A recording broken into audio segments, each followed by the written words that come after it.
accelerate knowledge and digital information.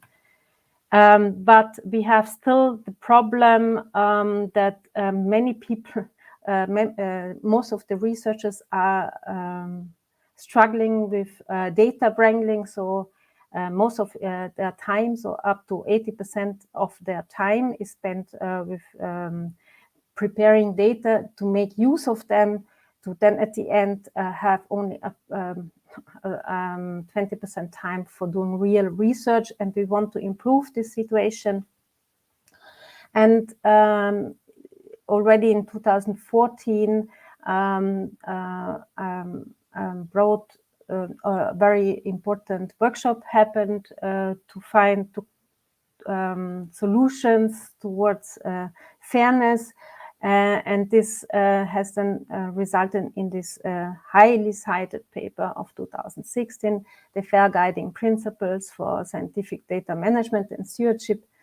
You can see that the citations are really very big, very important, and also taken up by many different institutions, also from EOSC, Data Commons, World Economic Forums, but also China. So this is a very important paper cited, but not always understood fully. And therefore, GOFAIR wants to contribute to make this FAIR principle more understandable and more applicable, and wants to contribute to FAIR implementations. But as you can see here at the left, the principles for electronics are very clean and precise and very easy at the end to apply. Here in for data, this seems much more complicated. There might be many different solutions that are not compatible to each other. So we have really to converge to common solutions, and this is what GOFAIR is addressing and tries to do. So what is really needed to make data fair? We say 90% of this process is about metadata. If you read this carefully, you will find lots of mentions of metadata, and also quite a big part of it is about domain relevant community standards. But it's really important to understand what how metadata should look like. It is important, it's not just human readable, but also machine readable, so that it includes identified elements. But in addition, it should also have interpretative elements included, so interpretative by machines, and also a registry of operations. What operations can be done with these data. So, and then we have machine actionable data. That's not easy to fulfill, and there are lots of ideas and approaches to address this. And we in GOFAIR initiated 2020 the three-point verification framework, including the M4Ms, metadata for machine, workshops, the FAIR implementation profiles, and the FAIR data points, which is a pre-step for the FAIR digital object. I start discussing the metadata for machine workshops, which are workshops where domain experts are invited and guided by FAIR metadata experts to create FAIR metadata schemas. So domain experts are essential because we need the community to get to common decisions about the about the metadata of the community. So we need also FAIR experts who facilitate this process and introduce solutions and tools to get at the end domain-specific and reusable metadata standards. These workshops have been done with different networks, like the WODAN network, the ZoneMV, the DIKE network, and we developed together with the domain experts FAIR metadata, which means that you have to first define the schemas, the community-specific schemas, also identify appropriate vocabulary or create the vocabulary to create the FAIR metadata. But we also include the description of FAIR variables, which is based on the I-adopt approach. And we reuse there also FAIR vocabulary to get the FAIR machine readable variable description. And together with the FAIR metadata, we derive FAIR data. I know that's just one step. Another step would be to go a step more deeper and really build FAIR data. So talk about FAIR data models and FAIR data formats so that we can really use the data in a machine actionable way. But as I said, we focused on FAIR metadata. And we did this, for example, for the ZoneMV funder, who funds many projects at the moment for COVID-19 in the Netherlands, around 130. And this, the normal FAIR research cycle is that that researchers apply for funding and they get the award, and then they perform the research and publish articles, papers, but very often the data is lost on this track. So we have offered verification training for involved data stewards from the beginning, from the project start, so that at the end we can have from the beginning FAIR metadata about this the produced data and projects using tools from CEDA, like the CEDA Workbench and the Bioportal for FAIR vocabularies reused in the FAIR templates for metadata. And we have done this through more than 11 workshops in the last year with more than 150 data stewards, and it was quite successful. We also developed this FAIR implementation profiles approach called FIPS, which are a collection of machine-readable human agreements about FAIR enabling resources, addressing each of the FAIR principles.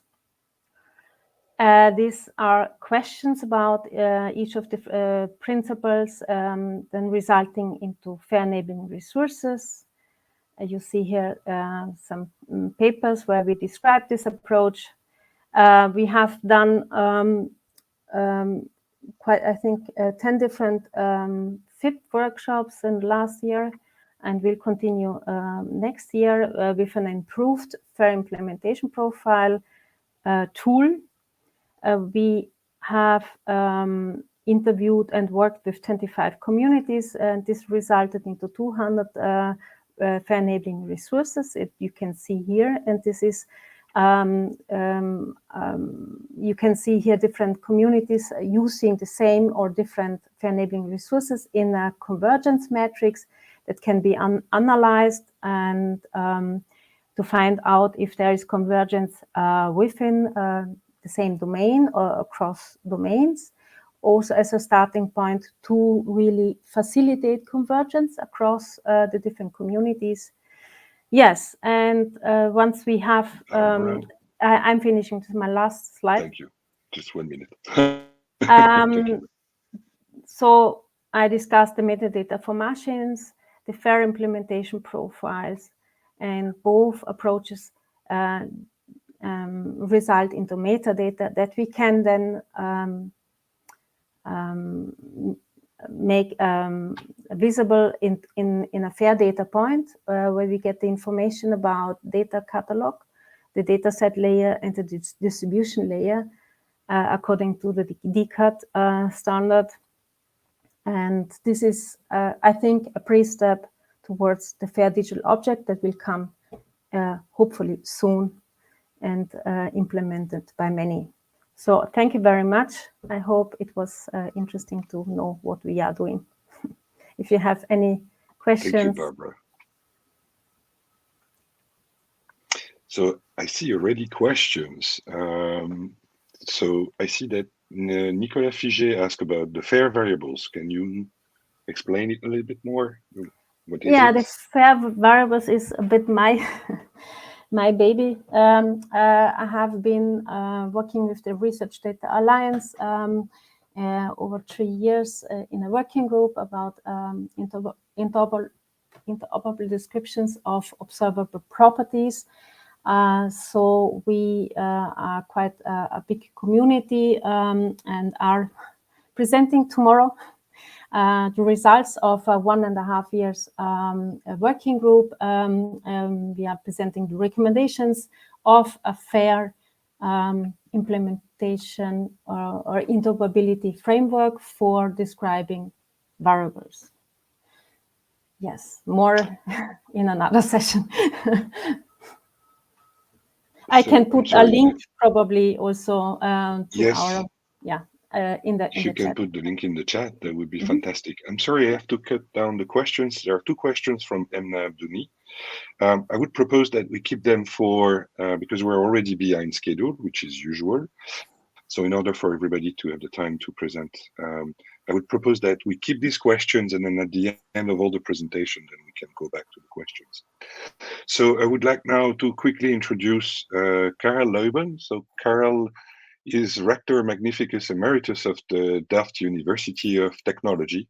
He was actually the Rector Magnificus of the Delft University of Technologies from 2010 until 2019. In 1993, he was appointed full professor in biochemical engineering in Delft. And from there, he's gained experience, a lot of experience actually, in research, even starting at SME, research leadership, leading European organizations such as the European Federation of Biotechnology and CESAR. I'm not sure if I'm pronouncing it well. He presently works on open science as national coordinator for open science in the Netherlands. He's chairman of the Task Force Open Science of CESAR. And after being chairman of the executive board of the European Open Science Cloud over the period 2019-2020, he is now the president of the EOSC Association. And now I will give you the floor, Karel. Thank you, Jan, for this kind introduction, and thank you for the invitation. Can you see my screen on the European Open Science Cloud? Yes, yes. Then I'll move on from there. And Barbara made a very good start, because I wanted to start with showing the difference between open data and FAIR data. And most likely you all now have a good view on what FAIR data is, with the different principles underlying that.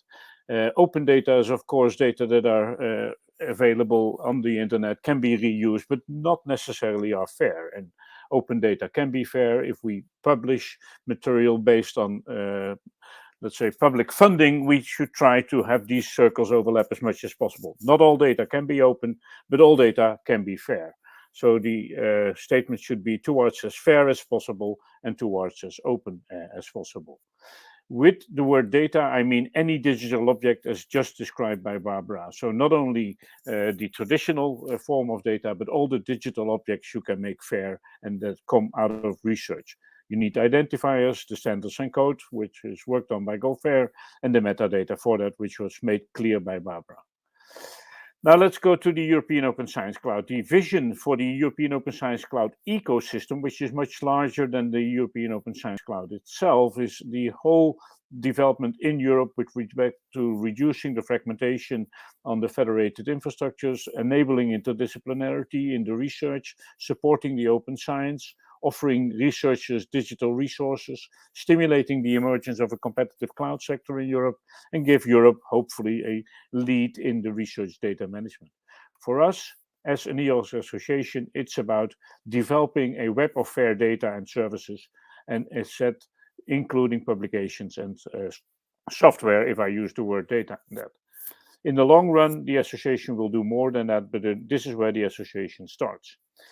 This was called by Ursula von der Leyen in her Davos lecture a web of scientific insight. And we call it a web of fair data and the related services related on those data. The intention is to build a federation of relevant existing and future data sources, not to make a new data source, not to hold the data, no, to connect to the data. So a virtual space where science producers and consumers can come together, open-ended, like the World Wide Web is open-ended, in the range of content and services, as long as they fit with the requirements.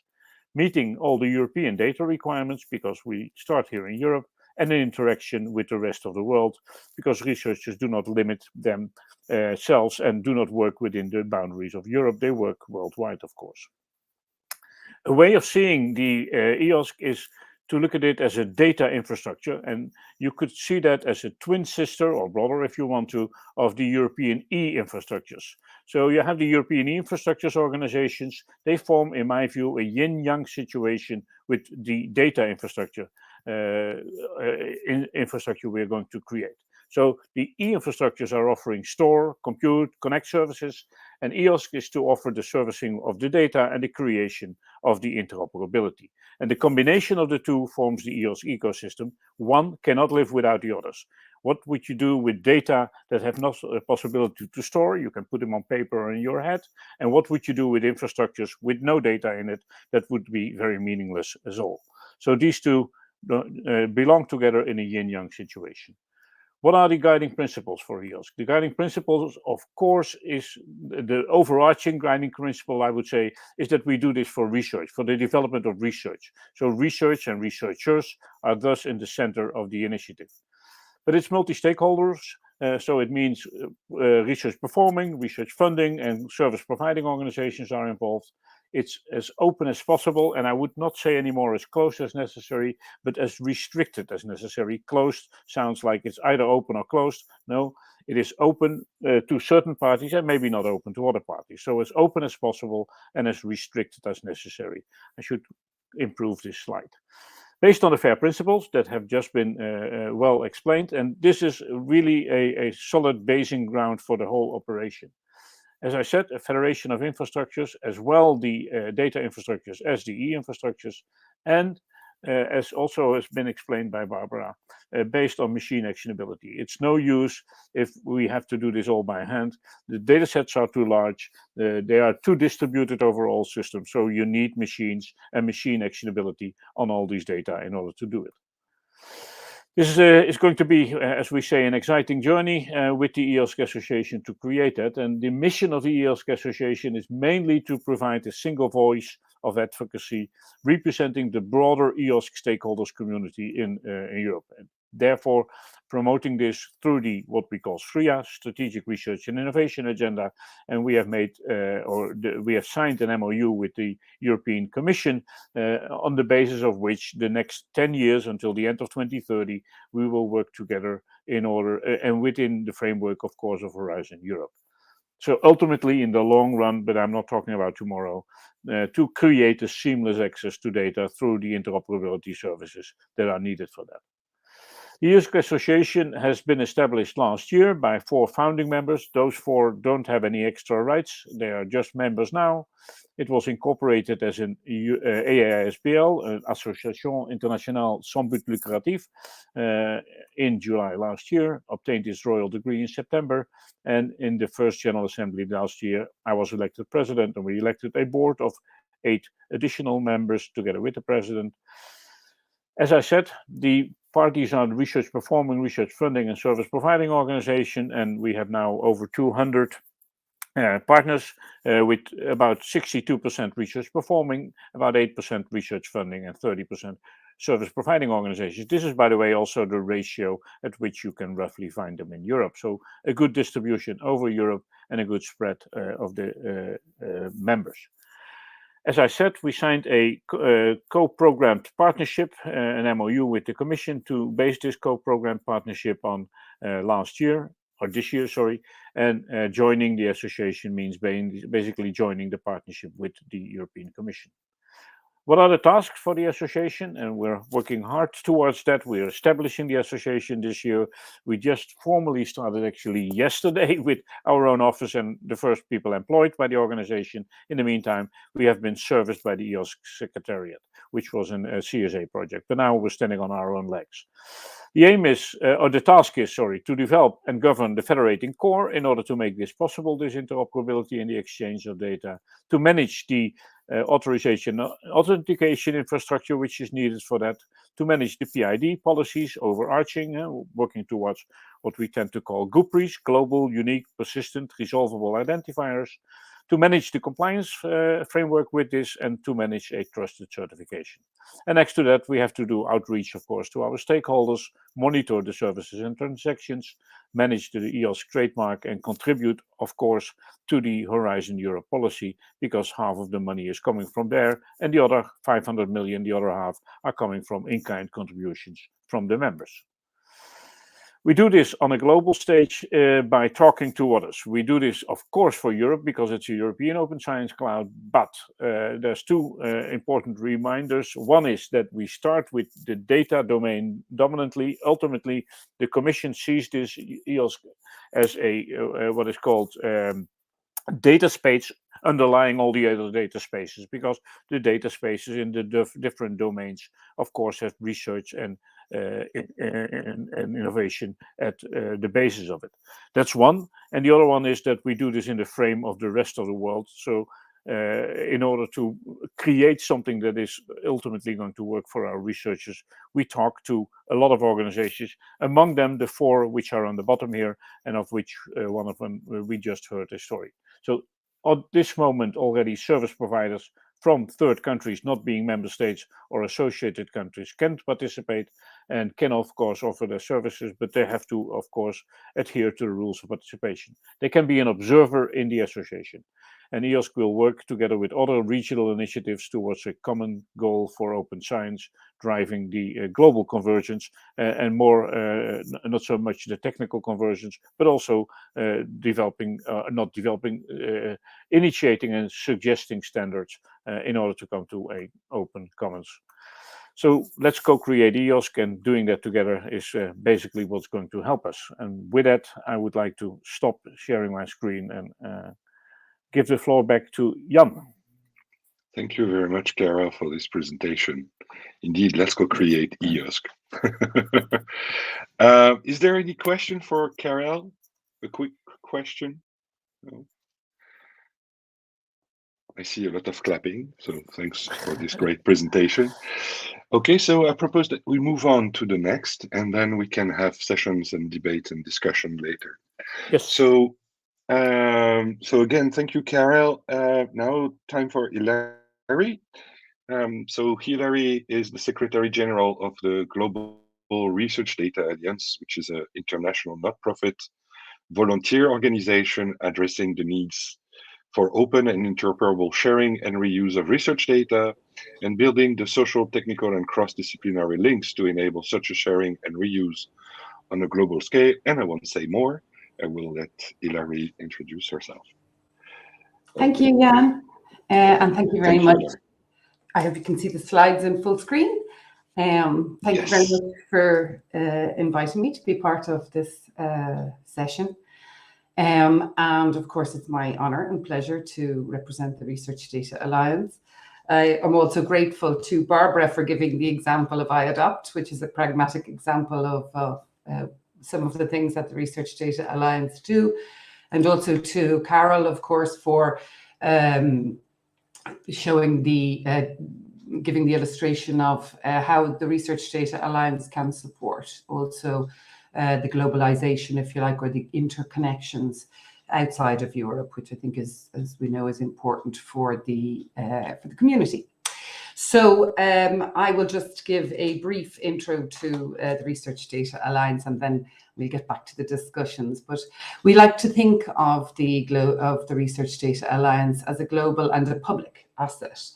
It has, I like to remind all the time, a vision, but I think it's very important. When the Research Data Alliance was first conceived in the minds of global funders, their vision was that researchers and innovators could openly share and reuse data across technologies, disciplines, and countries to address the grand challenges of society. And that vision, which was actually defined, I think, in 2011, 2012, just before the Research Data Alliance was launched, is still very core to what we do and today. And the mission, so how we achieve that vision, of course, is to build these social and technical bridges to enable that vision by creating networks and facilitating interaction across the globe on different areas of challenges, shall we say, around research data, of course, around open science, around open research, FAIR, and many of the other, if you like, challenges that the data professionals and, in fact, scientists and researchers are facing. I suppose just a little lesson of RDA history, if I may. Just interesting, it was actually launched in March 2013. So we've just passed, if you like, our 8th birthday, if my maths are correct, but discussed at length with global funders during the period from 2010 and 2012, when words like FAIR and open science were a little less used. But it has grown over the years, and it's more of a road rather than a dips and the humps. As you can see, it's grown as in terms of members and in terms of groups and in terms of activity over the years. And we are proud and delighted that that is the case. And that means that, of course, RDA is still valid, and as long as it's valid and useful to the community, and we can collaborate and synergize with other organizations across the globe, then it's important that we maintain that. So we too have fundamental guiding principles, which actually the 6 principles are very fundamental, not just to the actual work of RDA, so what the community does, but also to the organization itself and any decisions that we make, things. So RDA is very much a bottom-up, it's community-driven. Of course, we have a structure around it. I like to think it's quite an agile and simple structure, but our principles are based on ones of openness, of consensus. So RDA is very much a consensus-driven organization, inclusivity, harmonization, and that's also in terms of technologies and ideas and things like that. Community-driven, as I said, and that it's non-profit and technology neutral. And what we mean by that is that any of the activities or the outputs of RDA are freely open and available to the community and to anyone who wishes to take them up. And we are very careful about trying to avoid solutions that might end up in technology lock-in. What happens after they're taken up is slightly different, but what is produced, if you like, inside the community is non-profit and technology neutral. We have members from 145 countries across the globe, so I think we can say that we are a truly global alliance.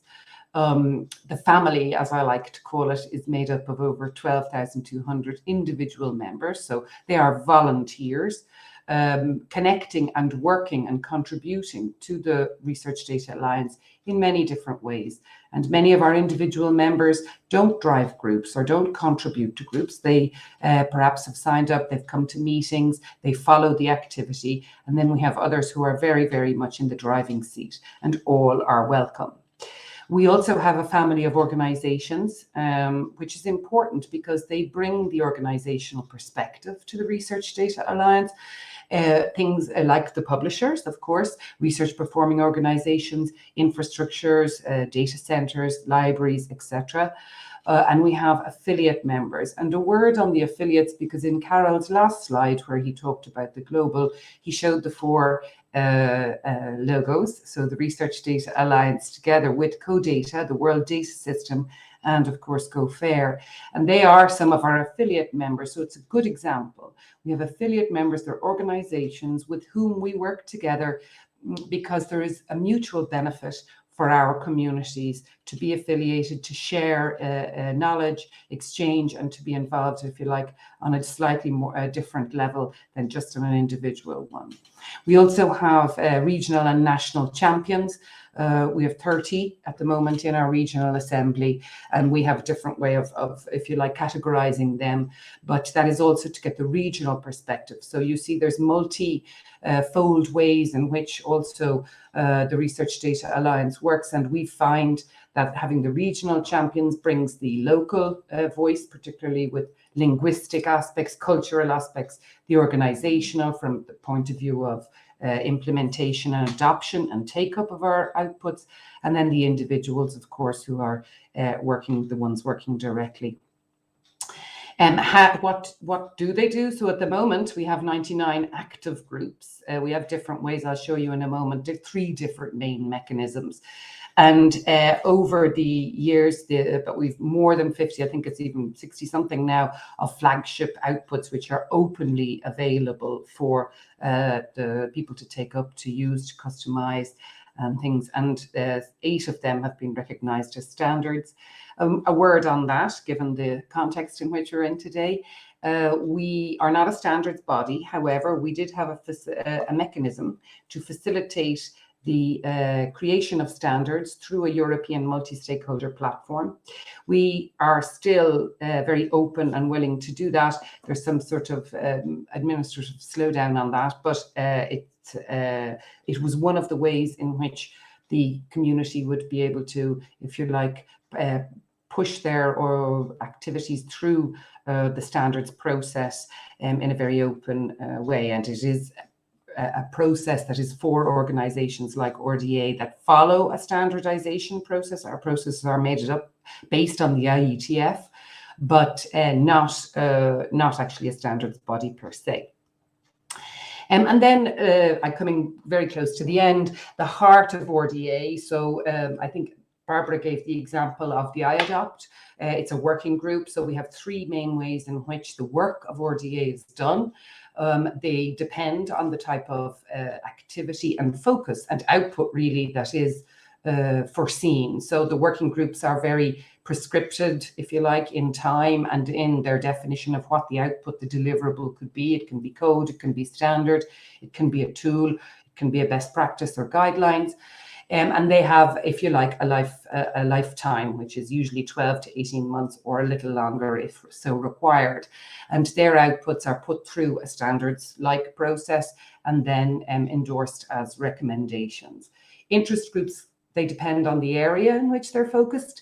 And so they can be about many, many different things, and they are valid and they last as long as the interest group and the discussion is ongoing. And many times, you will see working groups being the output of because a specific area within that sort of more broad topic area, it has been identified for a concrete output. But we have some very important and interesting outputs also from the interest groups.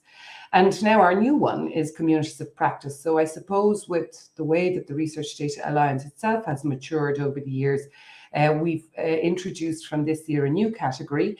Our first one is on agricultural data. They're focused on domain and discipline specific areas for the moment, but we're not excluding looking into more domain agnostic communities of practice. And they're a much larger interest group, if you like. The mechanism for producing the outputs will remain the same, but they have a more coordination activity within and external to the Research Data Alliance. And so we have one in the pipeline on infectious diseases. One example, I suppose, and one of the things perhaps before I finish on what, is the value. We have many, many, many different outputs. We have many, many different activities. Yes. So I think it's very hard sometimes to pin it down, and it very much depends on the context. So one is, of course, by producing the group, their work, and then using it in your own context, giving it back. I like to use very quickly the example of last year's call to action to the community. It was rather unusual for RDA, being a bottom-up organisation, to call from a top-down, if you like. And I did, and the community responded, and we had an amazing effort from the community to come up with these guidelines for data, within the framework of COVID-19, of course, guidelines and recommendations for funders and decision makers, but guidelines for people, actually, for the researchers working with the data. And the example here is not so much, apart from the cross-disciplinary aspect of it, but is to bear in mind that that is one of the assets, of course, as it being a public asset, from my perspective, is the large network that is available to be called on, and that does respond. And over 600 people were involved in the definition of these guidelines over a series of different iterations and months, but it was literally all volunteer effort.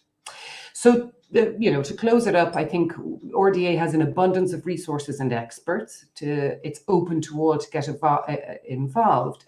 And it offers global solutions and a platform to collaboratively develop, new ideas and new solutions, and to work. And we're very careful also, or try at least to synchronize, to collaborate and to cooperate with others, so that our main aim is to avoid the duplication of efforts, and we don't want to create existing or redo existing solutions. So, we have adopted as a mantra, I think, this.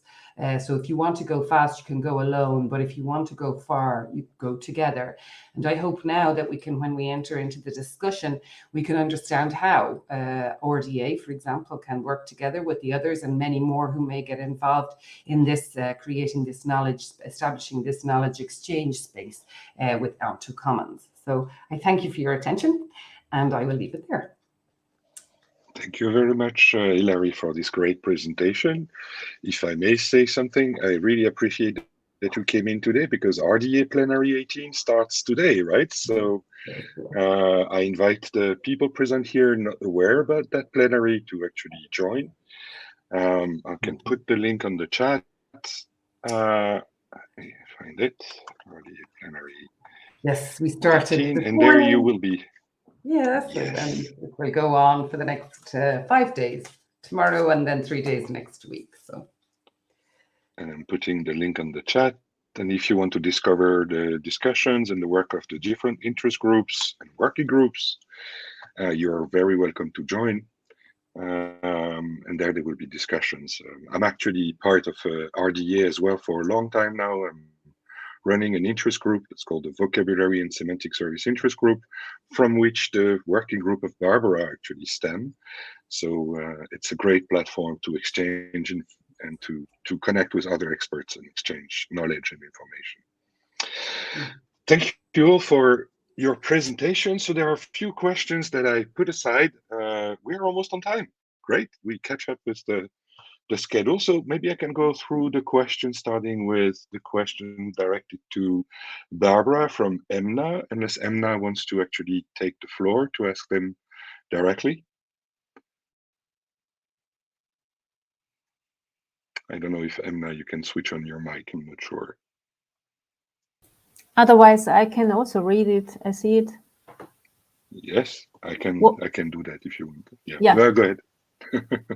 So it's. I think the question is, what is the difference between the FIP, the FAIR implementation profile, and the SHARC FAIR data matrix? I think FDMM grid. Yann, is this about the matrix? I think it's the FAIR data maturity matrix. Yeah. So I think it's different because we are just a list of FAIR enabling resources. So I think they are complementary, these two approaches, because what we have is we identify technologies and solutions used by communities. We are not saying that these technologies should be used, but this is communities are listing what they are using for each of the FAIR enabling resources. So while the matrix is really addressing I think,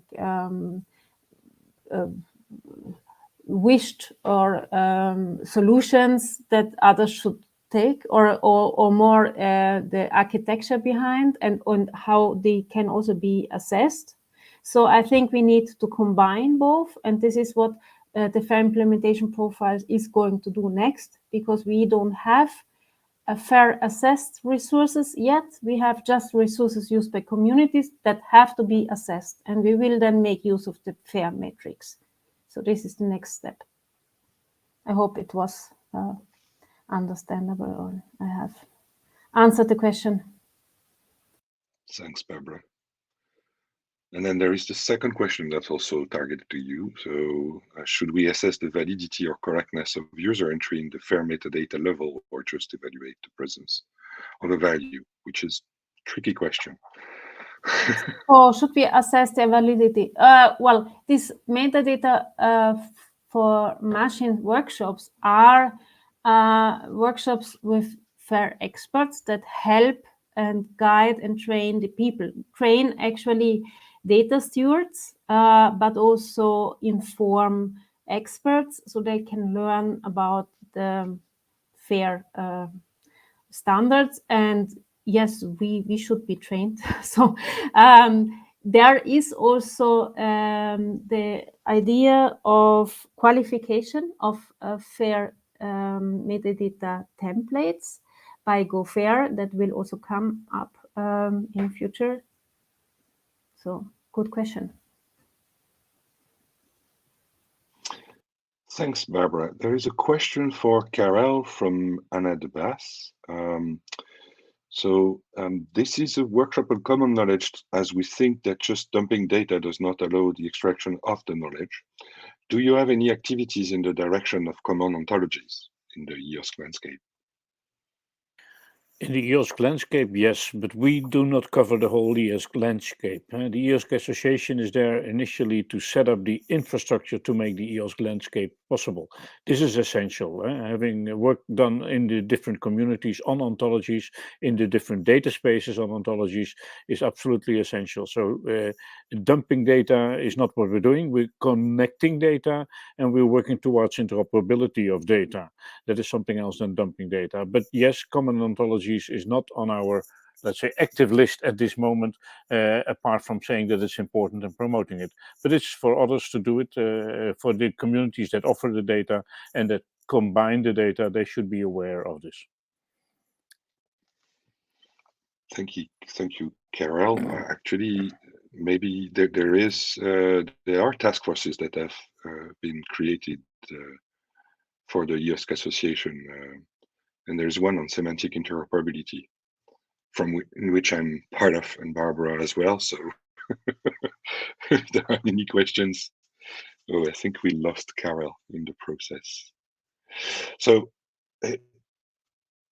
there is a question from Anne, again, this time to Hilary. Hilary, is the development of ontologies involved in your harmonization? Okay. So I suppose harmonization in terms of when I mentioned it as a guiding principle, of course, it's on very many different levels. In terms of ontologies, I have to be honest, and I'm sure there's work in RDA on it. Again, if there isn't, of course, RDA is bottom up. So we are in fact open to all, but I think there is work in your groups as well, Yann? Yes, so we don't develop ontology directly, but we discuss about how to develop ontologies, what are the tools, and actually Barbara developed one with iAdopt, right? So it's a new model that came out. So yes, and there are other interest groups that are more domain specific, in which they are also talking about domain ontologies and how to reuse them, how to make them discoverable. So there is work along these lines. There is another question from Emna. I see that Michela answered the questions, but maybe I can also still ask it. Is there any group working on the verification of industrial data? Which is actually a very interesting question for Ontology Commons, as we some of the core partners we have in the project are industrial partners that are interested in documenting their data with ontologies. So do you know any interest group or working group along these lines, Hilary?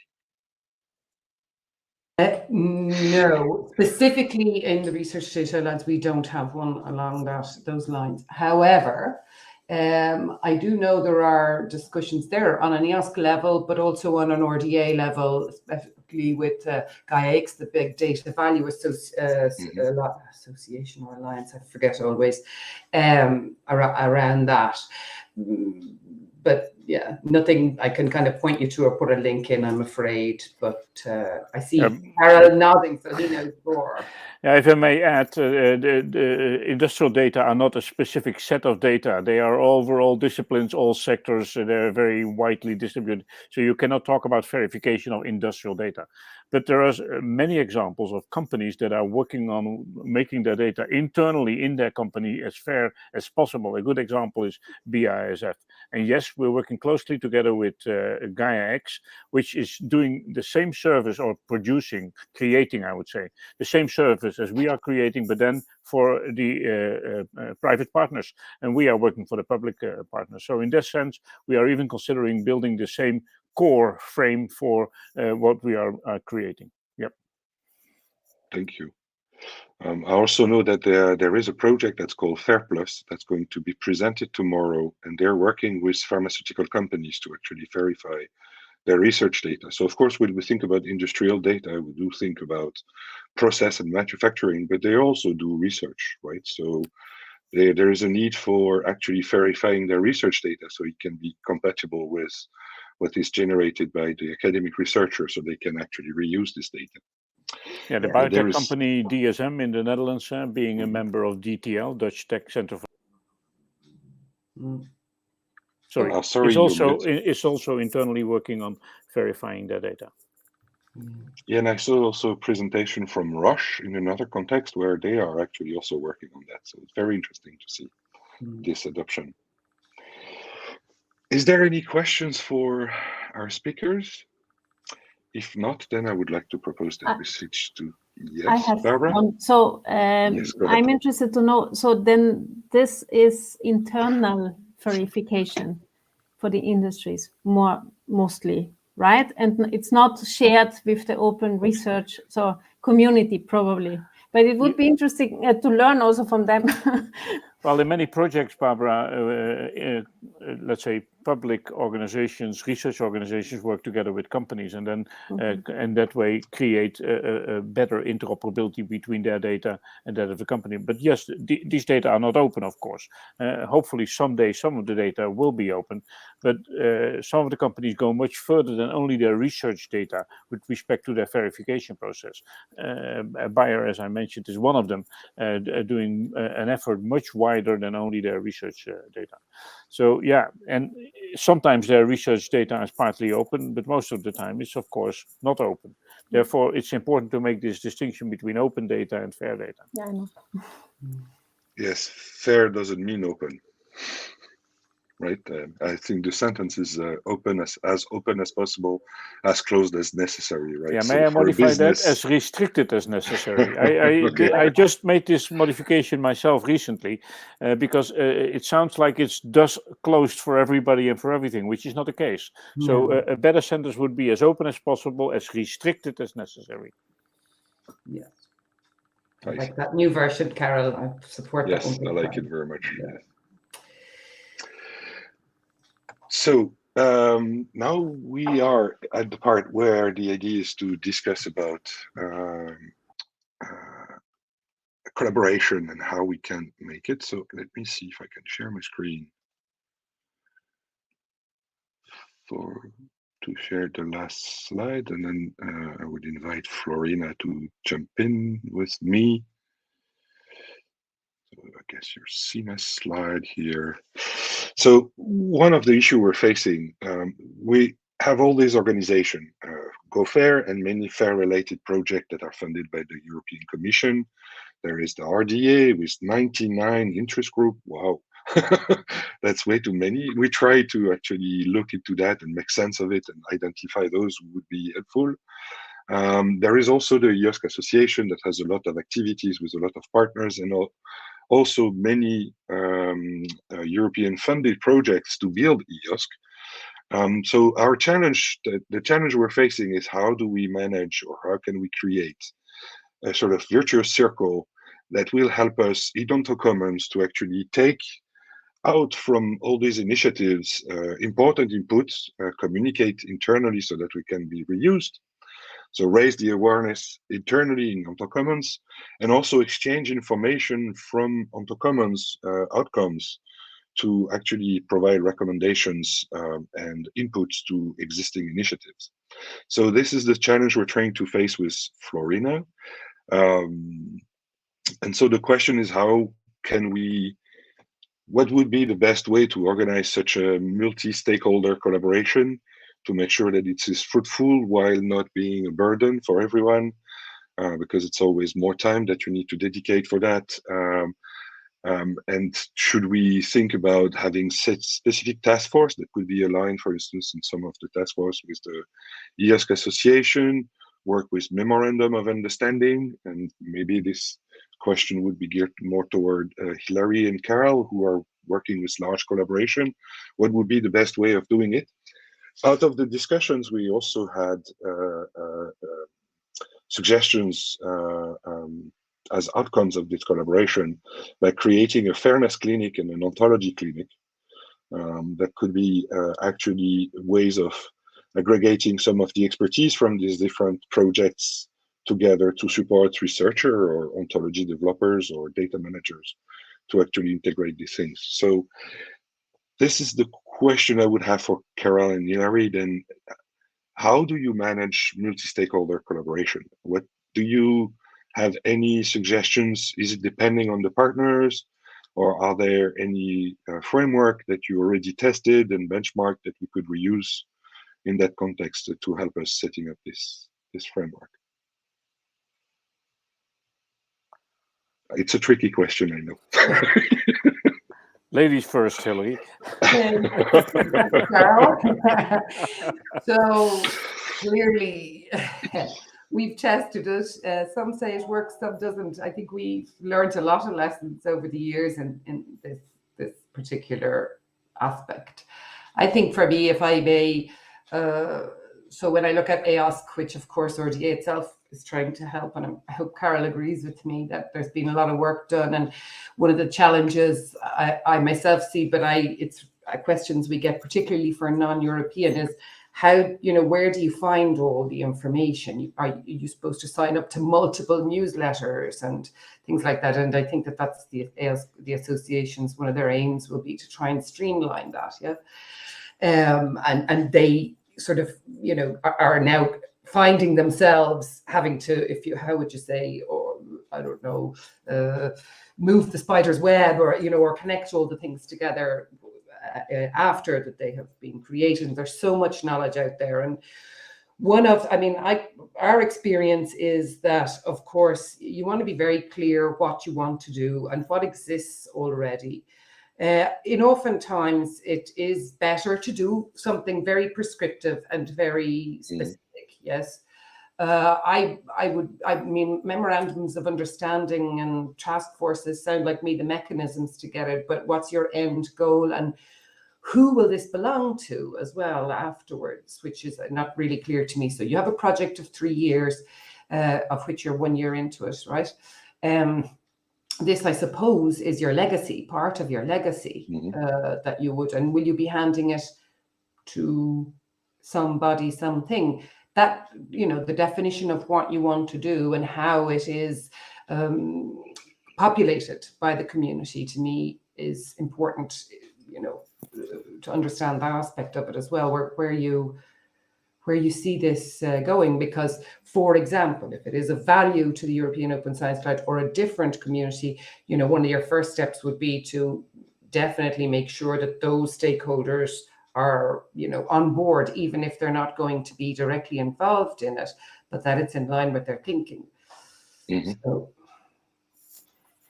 Yeah, I very much agree with Hilary. Maybe in line with the presentation of Barbara, I see the last 5-6 years as a creolization phase. And what we're trying to do as an association is come to a convergence. And this will work, but it will take time, Yann and Florina. And unfortunately, you only have 2 years left. So I would agree with Hilary, try and define as clear as possible what the legacy is you can produce, and do this aligned with the most important bodies. We are dealing with more than 50 projects, and we are approached by every angle at this moment in time. We don't have the capacity. I've been approached by Ontology Commons more often already, and I appreciate that, but I hope that you also understand that we cannot simply at this moment answer all the requests for MOUs, collaborations, etc. See to it that the right individuals that are connected to you get into the task forces or are in the task forces, try to connect to those relevant task forces for you. Not all of them, of course, but there are a few relevant ones, as you already indicated, Yann. That is for the short term of your project probably the best thing to do. I think we need another 5 years or so to come to some convergence. And this will, to a certain extent, be forced by the European Commission, because every new project under Horizon Europe has to report also to the association, to the partnership, and through the association. That helps. The partnership is also involved in thinking about what is going to be handled in 2023, 2024, 2025, 2027, etc., in the framework program, in the context of what does the European community, the European Commission do with their money, what do the countries do, and what do the organizations do. And sorting this all out is a hell of a job. With 200 members at the moment, this is only half of the members I expect in a couple of years. So the convergence phase has set in, I think, but it will take years, and those years are not given to a project of 2 years. So I would agree with Hilary. Try and focus on those things where you can leave a legacy, where you concentrate on, and then identify where you leave this legacy is much better than trying to reach out to everybody. We cannot reach out to everybody either. As I said, we started yesterday with our first 4 individuals that are hired. We are going into a next hiring process, but the association can only do as much as it can. The association has the contribution of its members. That is peanuts money compared to the 500 million the European Commission is put into project, and with the 500 million in kind that the partners are contributing. And converging that effort, that 500 million of the Commission and the 500 in kind, is an enormous task. But if we succeed in doing that, we can also make enormous progress. So for me, your role in that as one of the projects would be try to identify, as Hilary said, the most important legacy you can and want to leave, and see to it where you leave it. Thank you for this wise concept. Yann? Sorry if I lost my English. Yes, Barbara. Go ahead. Wise words. Wise words. Yes, thanks.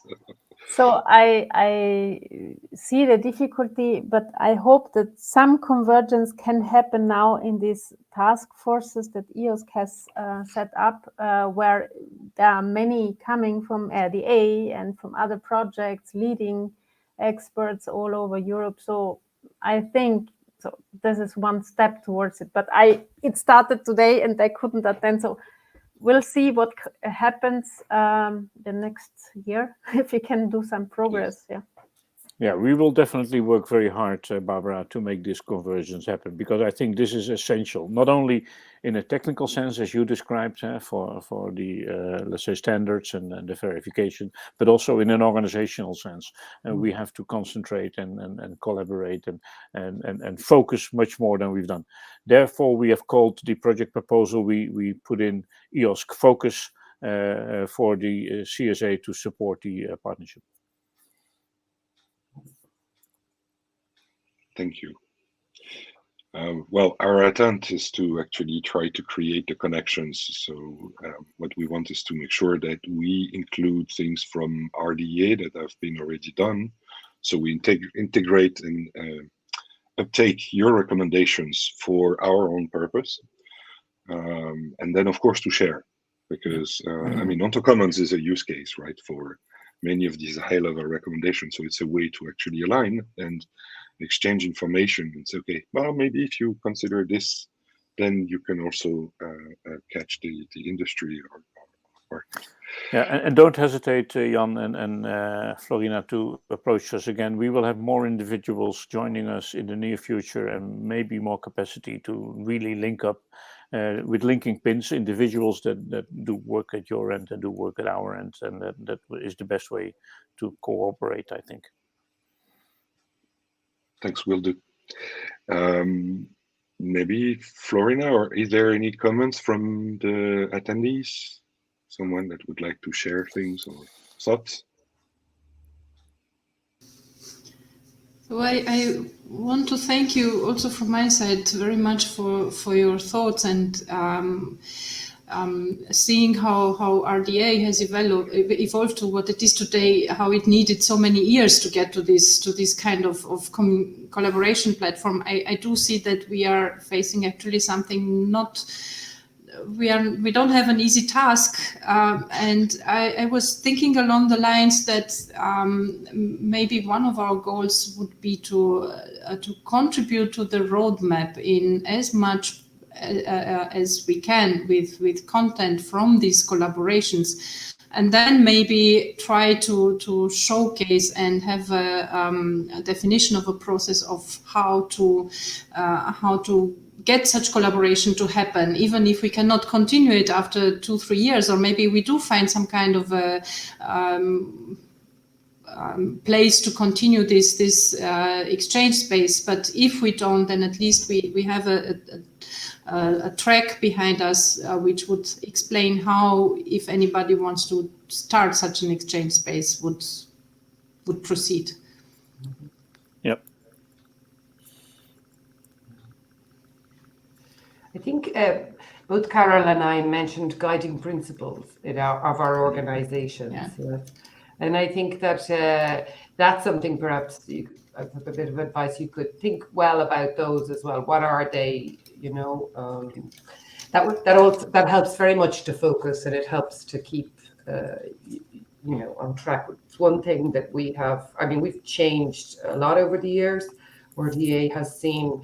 Sustainability is so difficult for these sort of organizations, and we've done more than one exercise in it. But I do have to say that in the financial one that we did this year, the guiding principles helped us a lot, because we're sort of restricted, if you like, by them, and that's important as well, because you have to be really careful about the choices that you make. So I think there are many good examples out there of ideas like this that you can fish from. And as I said before, perhaps RDA is only delighted to help in terms of our own experiences, which is something we could have a different conversation about in another moment, but also, of course, where the connections can lie, and how we can help you reach the community when the time comes, if you want to connect with them, a broader audience, to understand certain aspects. We do that all the time. So we're happy to do it, if it's of benefit for the community. Actually, Hilary, is there a central place where we can find all your recommendations, or all the recommendations? Yes. We have a rather, that's our next year is new web platform, new navigation, but we do remember since 2013 we've had this, and it manages 12,000 people, and I wouldn't like to say how much content. I think Trust IT, who are hosting this, are our web developers, and they have built us rather complicated but good engine. Yes, I'll put the link into the chat where we have a list of our recommendations, and we have a catalogue.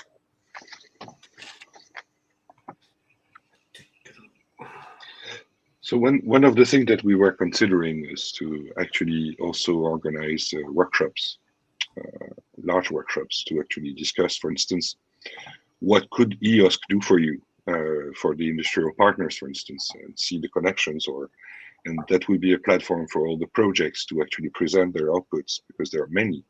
I mean, several of them, and I know that they're all doing a good job.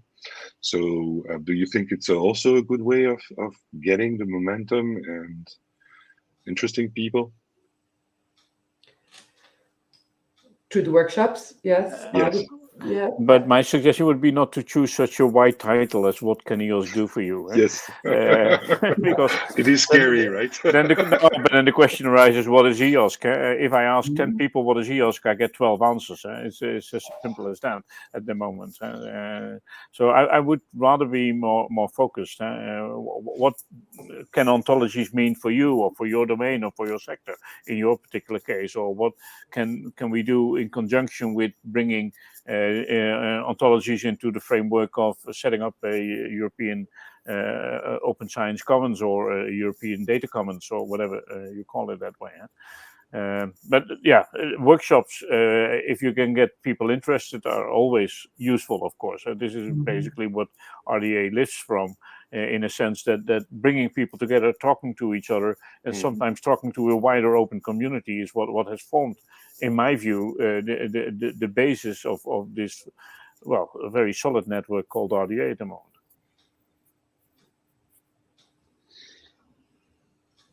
Okay.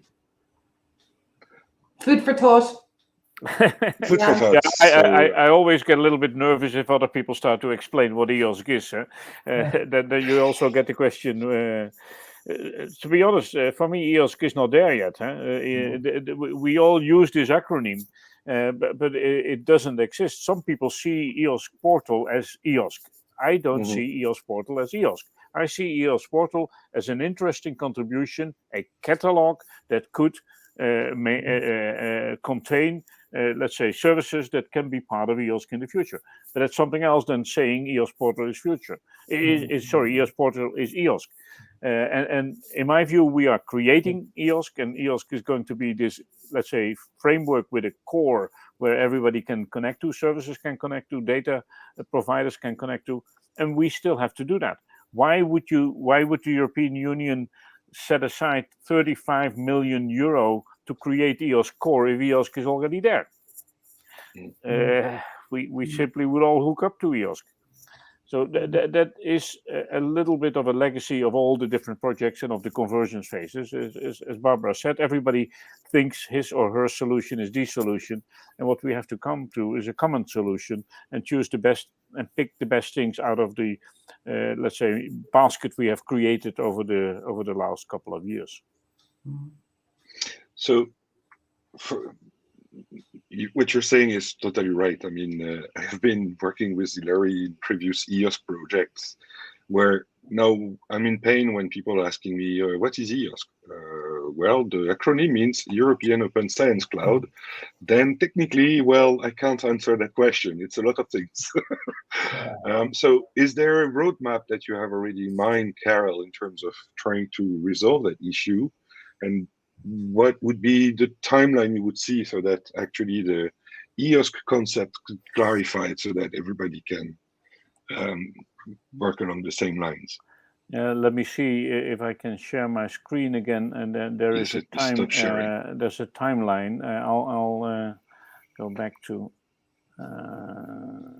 Chrome and start sharing. So what you then at least I will share now. Then you can at least see a timeline we have in mind. Do you see this screen? Yes. Yeah. So if you look at the history, which is the first block, on the bottom you can see the time. The period 2019-2020, this is where we prepared the governance, but it was also asked from the governance at that side, where the first preparations of the core took place and which are now taken on by EOSC Future project, which is a huge project, as you probably know, as well as with the Federation of the Services. And here you see that we think that around the middle of 2023, this is our estimation at this moment, something really could be there where we can start growing it, and where we can start, after we build it, we can start growing it.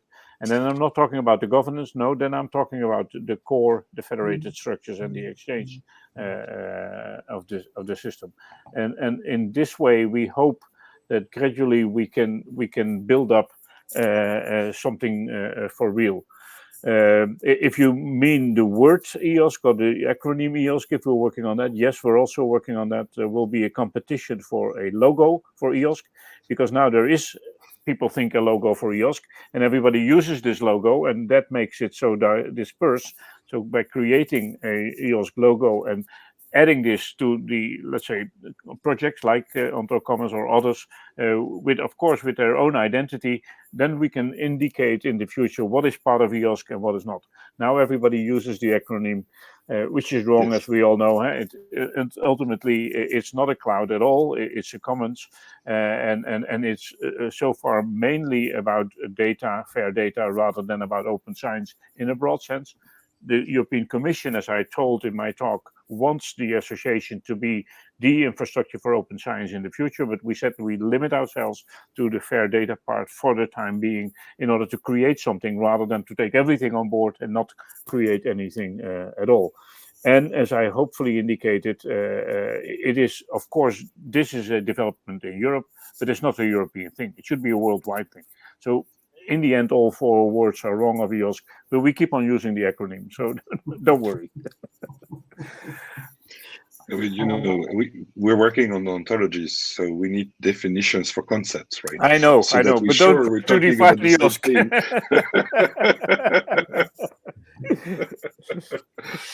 thing. Yeah. Sorry, Hilary, you wanted to say something? No, I didn't. I fully agree with Karel. Yeah, I think somebody said the cart before the horse, so now they have to get the horse around. But yeah, I mean, absolutely. Yeah. Well, I guess the same thing happened with FAIR principles, where you see FAIR everywhere, and when you look into it, it's not necessarily fair. That's completely true, and I think GOFAIR is doing a good job there, trying to also lead to a convergence of this. Well, I would, in that sense, call it a little bit misuse, because in the case of FAIR, there is a very clear paper from 2016 which gives the definitions. And yes, it's not easy to use for software, but it's easy to misuse the acronym with capital letters. You can use the word English word fair wherever you want to. That's not it's not defined in a sense, but if you use the acronym, I think you should pay attention to this paper. Barbara, I hope you agree. Yeah, I agree, but I say also that there is some room of interpretation, and that's a problem. Sure. And therefore, we need to make this more tangible. And we are working on this GFF criteria about what this exactly means in terms of implementations. And yes, I think we have to do something here more specific. I fully agree there as well. Now, I tend to say that if 50%, 50, of the relevant research data would be out there available and as fair as possible in the year 2040, so 19 years from now, I would be very happy. I repeat, 50% of the relevant research data, relevant is what researchers deem relevant, not what I deem relevant, as fair as possible. And then I say fair at that time is further developed as it is today. It's a set of, let's say, principles, and it's not a standard. So these principles are further developed 19 years from now than they are now. And as Barbara said, work is being done on that. So that hopefully gives a perspective. I very often use this expression of the 50%. Gives a perspective of what time frame we're talking about. But I'm also a little bit more optimistic. I'm also working for NV-FAIR, and there I'm doing the FAIR assessment of the research infrastructures. And I did quite a good job already, some of them. I very much agree, Barbara, but what percentage of the worldwide research data is this? I know. I was talking about 50% of the worldwide research data. Huh? Yes, I just wanted to say there are some small, Yeah, but they're very good examples. And well, if you look back at what happened with open access, a misnomer in itself, because it should be called free access. Open access is not about opening your publication. If you can buy the journal, it's open. The only thing is it's restricted money-wise. But anyway, apart from that, open access sort of started in 2002, 2003 with the Berlin Declaration.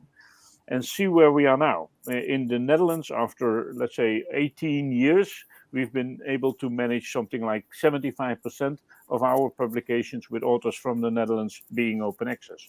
And we're working very, very hard on that. We are by far not at 50% worldwide. So this is easier, probably, than making everything as fair as possible and making the interoperability of data going. So we should be realistic, step by step. We should work hard, we should not overpromise. And this is one of the problems of many projects. The European Commission, of course, wants to see results and KPIs and etc. So people tend to overpromise to a certain extent, and yeah, that's my view. You don't have to agree with me. No. But thanks for sharing it. So I think we've run. We are at the end of the session. I think you were supposed to finish 7 minutes ago. There are still people in the session, which means that the discussion was interesting. So maybe we can take one extra minute or two in case there are questions from the participants who are contributing to the session. If that's the case, either you raised your hand on the right side of your screen, or you can put the question in the Q&A session. And then if not, then I think we can close the session. And I would like to thank you again very much, Barbara, Karel, and Hilary, for helping us in this endeavor. And we will get in touch for more discussions. Thanks. You're welcome. And not about the getting in touch or getting I meant your endeavor in case it was misconstrued. But thank you for the invitation. It was a pleasure. Thank you. Thank you. Bye then. thank you very Bye-bye. much. So Bye. bye-bye.